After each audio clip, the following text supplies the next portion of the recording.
ಗಂಗೆಯಲ್ಲಿ ನಿಂದು ನಾ ಮಡಿಯ ಉಟ್ಟುಕೊಂಡೆನು, ನಿನ್ನ ನೆನೆದು ದೇಹವೆಲ್ಲ ಭಕ್ತಿ ಗಂಧ ಪೂಸಿದೆನು.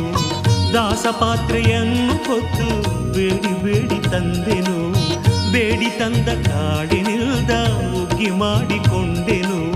ತಲೆಯ ಬಾಳೆ ಎಲೆಯ ತಂದು ಬಡಿಸಿ ಬಿಟ್ಟೆನು ರಂಗ, ಶುದ್ಧ ಬೆಣ್ಣೆ ತುಪ್ಪವನ್ನು